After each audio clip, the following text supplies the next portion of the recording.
India versus England भाई historic win होते होते आज बच गया। जडेजा की सारी मेहनत यार ज़ाया हो गई। उस बंदे ने शेरों की तरह परफॉर्म किया था। इंग्लैंड का जो जैम पैक स्टेडियम था सबका सब जो है वो स्लेजिंग कर रहा था। इंग्लैंड के प्लेयर्स बॉलर्स सारे के सारे स्लेजिंग कर रहे थे, लेकिन सीसा पिघलाई हुई दीवार बन के जिस तरह जडेजा खेल रहा था यार, सारे पाकिस्तान की सारे इंडिया की उम्मीदें जो है वो जडेजा के ऊपर थी। लेकिन वो मेहनत, वो उम्मीदें, वो खुशियाँ, वो सारी आज जो है वो गम में बदल गई। वो मेहनत ज़ाया हो गई जिसकी हम जो है वो सोच के बैठे हुए थे कि यार आज इंडिया हिस्ट्री क्रिएट कर देगा। दोस्तों मजा आ गया टेस्ट क्रिकेट। 15 में से 12 दिन इंडिया ने डोमिनेट किया है और इंडिया जो सीरीज 3-0 लीड कर रहा होता 1-2 डाउन है। 1-2। Can you explain this to me? आप पहला टेस्ट मैच भी सारा डोमिनेट करते हुए एक सेशन में आप हार गए। आपने 9 कैच छोड़ दिए, ठीक है। आप दूसरा तो चलो जीत ही गए, तीसरा टेस्ट मैच तो आप चढ़े हुए ना ऊपर। आपने 15 में से 12 दिन डोमिनेट किया है और आप 3-0 जो जीत रहे थे, यू आर डाउन। आप एक जीते हो, 2 जीते।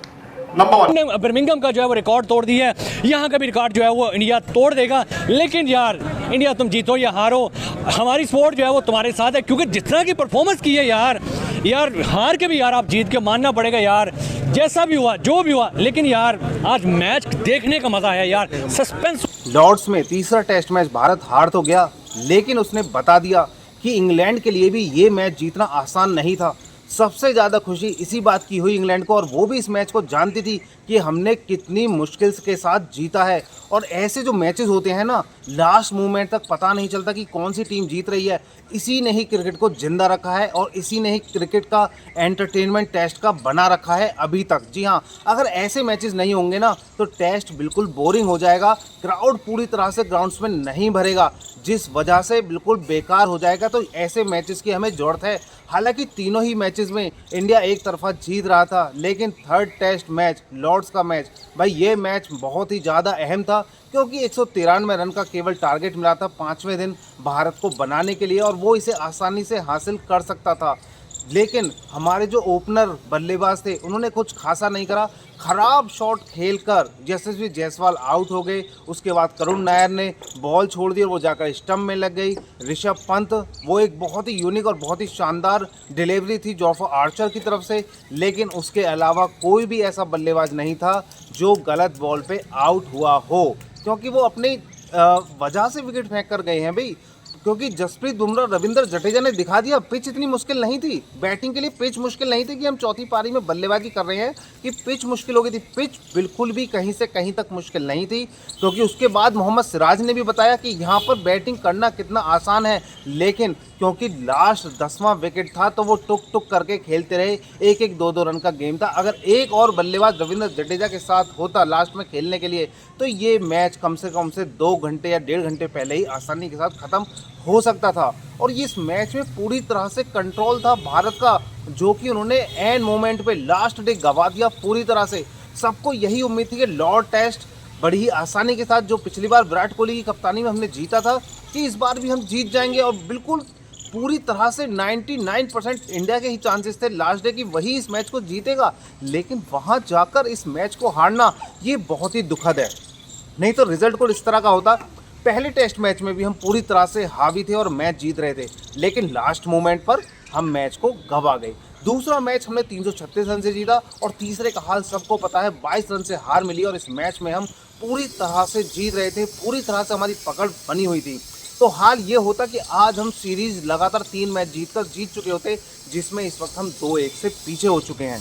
और इंग्लैंड भी इस बात को जानता है कि इंडिया इस वक्त क्या बेहतरीन परफॉर्मेंस दे रहा है विराट कोहली और रोहित शर्मा के बिना, लेकिन उन पर मैच ख़त्म करना नहीं आ पा रहा है। अगर यहाँ पे ही विराट कोहली या रोहित शर्मा होते तो वो किसी भी हालत में इस सिचुएशन से मैच नहीं हारते। तो अभी शुभमन गिल को बहुत कुछ सीखना बाकी है। आने वाले अपकमिंग जो 2 मैचेस हैं उन दोनों में इंडिया को जीत देनी होगी प्रोड्यूस करके, नहीं तो हम इस सीरीज़ को गंवा देंगे। अभी भी हमारे पास चांस है कि हम 3-2 से इस सीरीज़ को जीत सकते हैं। और अगर अभी तक आपने वीडियो को लाइक और चैनल को सब्सक्राइब नहीं किया है तो जल्दी कीजिए। मैं आपका दोस्त Praveen Kumar Sharma, daily news. Full match था यार। इस बॉल पे क्या होगा, अभी आउट हुआ, अभी हार गया, लेकिन आखिर तक मैच को लेके जाना जडेजा का क्या कहेंगे सर यार, आज का मैच जो हारे हैं क्या कहेंगे यार? बहुत अफसोस हुआ। जडेजा ने बहुत कोशिश की, सारी मेहनत ज़ाया होगी। एंड पे सिराज अगर थोड़ा सा और रुक जाते साथ तो टारगेट इम्पॉसिबल नहीं था, पॉसिबल कर लिया था। 22 सिराज अगर साथ दे जाता सिराज तो ये टारगेट आज हिस्ट्री क्रिएट कर देनी थी। जडेजा ने बहुत अच्छी इनिंग खेली, नॉट आउट गए, 61 का स्कोर लगाया, आधे से ज़्यादा स्कोर किया। तो ये अपनी टीम के लिए पहले उसने 387 मतलब रन जो उसने है उसने ट्रेल करी है, और फिर उसके बाद उसने जल्दी आउट कर लिया।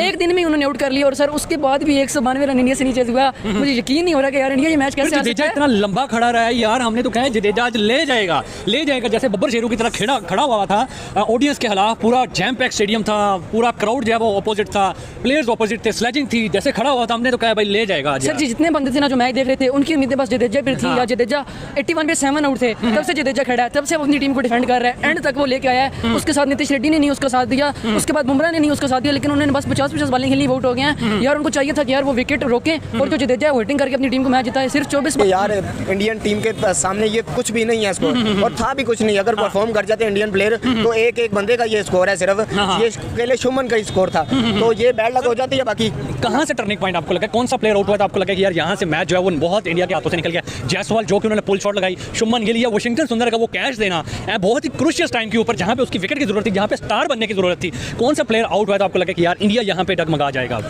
केएल राहुल का भी आउट जो है वो टर्न होके पूरी तरह अंदर गई है विकेट में। मैंने देखा तो वो केएल राहुल का भी आउट होना जो बड़ा सरप्राइज था, और जायसवाल का भी जैसे आप कह रहे हैं सुंदर का कैच जो है, ये तीनों टर्निंग पॉइंट थे। सबसे बड़ा टर्निंग पॉइंट में केएल राहुल का, उसके ऊपर तो उम्मीदें थी पूरी इंडिया की, तो मुझे लग रहा था कि वो बड़ी पार्टनरशिप लगाएगा और इंडिया को मैच जितवाएगा, लेकिन वहाँ से टर्निंग पॉइंट हुआ।